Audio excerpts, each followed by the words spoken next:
Now, Carolina Herrera is a really popular perfume brand, and of course, Bad Boy is one of their best-selling fragrances. It goes back to 2019 when the original came out, composed by Kenton Biche and Louise Turner. It's a wonderful fragrance and it's a great designer perfume, but of course, as a consumer, you can be quite intimidated by all the different versions on the market. And we also have a couple of collector's versions that are not pictured here in front of me. I don't personally own them. There's one called Superstars, there's another one called Gold Fantasy. What I'm going to do in today's video is I'm hoping to be of a little bit of assistance to you. If you're looking to purchase one of these, watch this video first. I'm going to go through all of them. I'm going to describe the smell. I'm going to tell you how they're different from one another. I'm also going to talk about the performance, so the longevity, the projection, and all that good stuff. So make sure to stay tuned.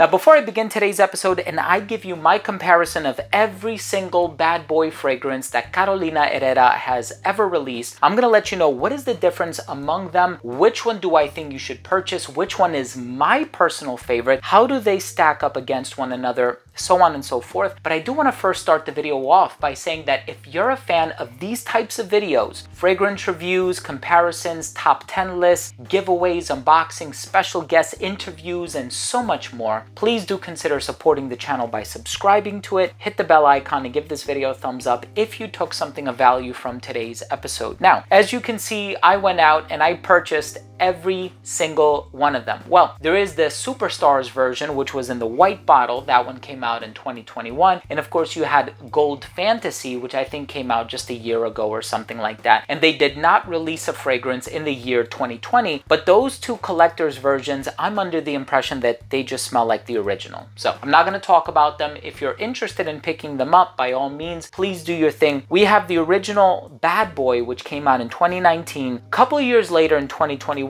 we had Bad Boy Le Parfum, and then we had in 2022, towards the beginning of 2022, Bad Boy Cobalt, which was composed by a different perfumer. I believe it's Domitille Berthier. And then of course we have the most recent one, which is Bad Boy Extreme. This one was released towards the tail end of 2022. So far in 2023, we have not had any Bad Boy fragrances yet, but I'm sure a bunch are in the pipeline. We might have an elixir or maybe a different concentration, and we see the trends that these flankers are kind of going in. But let's start with the smell. What do they smell like, right? Why would you purchase this over any other fragrance by Carolina Herrera or any other fragrance in general? Well, the thing with Bad Boy is it's a fragrance that tends to go in a sweeter direction. And yes, there are a lot of sweet fragrances on the market, Versace Eros and Paco Rabanne Invictus and Paco Rabanne Phantom and Paco Rabanne 1 Million. There's a lot of sweet fragrances on the market. This one is different in the sense that it has cocoa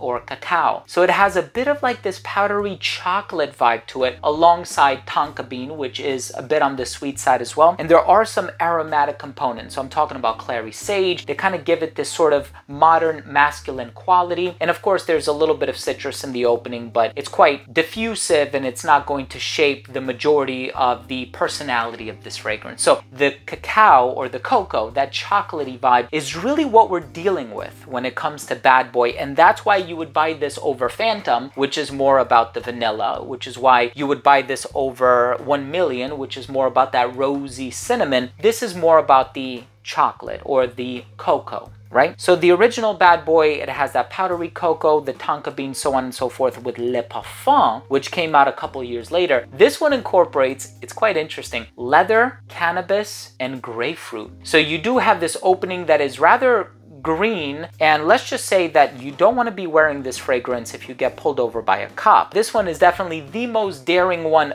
of them all, and this one is probably going to give you slightly better performance than the original. So if the original gives you in the vein of like 7 hours, this one is going to give you 8 or 9 hours. Now there is a reduction in the performance when it comes to Cobalt. So this was the early 2022 release. Of course, it's in a blue bottle, and when we see these lighter colored bottles, especially blue, it typically indicates that it's going to be a fresher variation, and that's exactly what you're going to get here. A lot more citrus, a lot brighter, a lot fresher. Yes, you can still find this in the mall. My local Macy's still has all 4 of these. And with Cobalt, you are going to get a reduction in longevity, as I mentioned. So you're probably going to get in the vein of 5 or 6 hours, which is a bit upsetting. And it's all going to be contingent on your body chemistry, how much you apply, the season that you're wearing it in, so on and so forth. I do personally feel like Bad Boy is the most versatile of them all. Le Parfum in the extreme version are great for the colder weather. Cobalt is great for the spring and summer, mostly the summer. Now, I do think that Cobalt has a heavy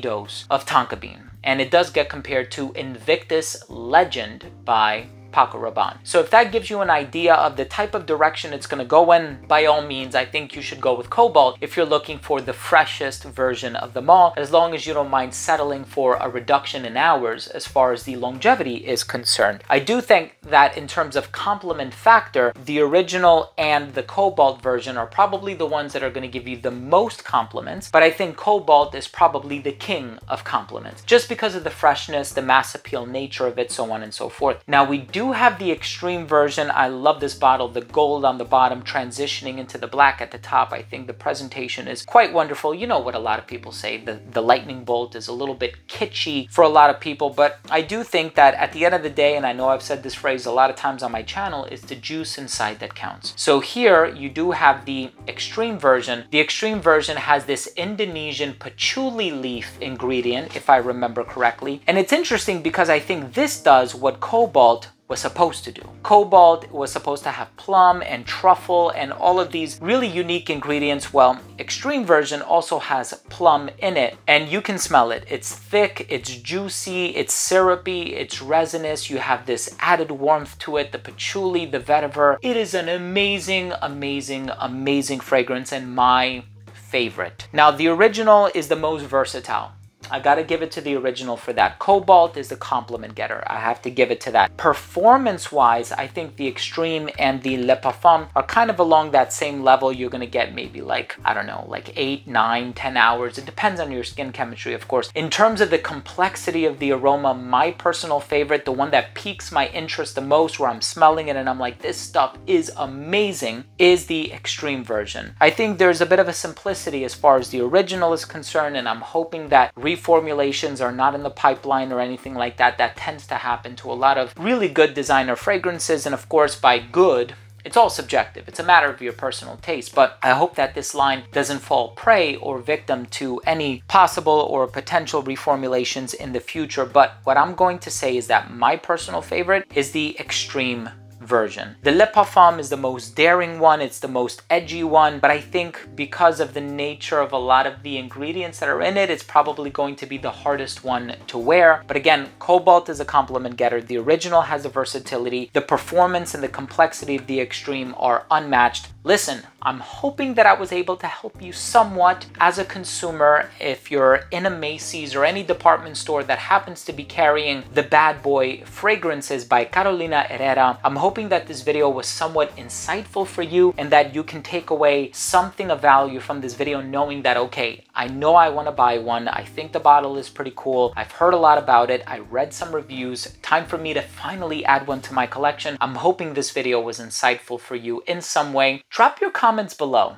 I'm always curious, do you have experience with the original Bad Boy or any of the associated flankers? If you do, which one's your favorite? Drop your comment down below. I'm always interested in hearing from you guys. Do you prefer the Le Parfum version? Do you prefer the Cobalt version of Bad Boy? Maybe you like the original. Maybe you're looking at the perfumer that worked on each one. I know Kenton Biche has worked on a number of them, so maybe you like his style, right? Drop your comments down below. But otherwise, if you enjoyed this video and if you found it helpful in any way, please do consider showing your support for the channel by subscribing to it, hit the bell, and give it a thumbs up. All 3 of those things are absolutely free and they would mean the world to me. Thank you again so much for joining me today. Love you guys. We'll see you tomorrow. Bye.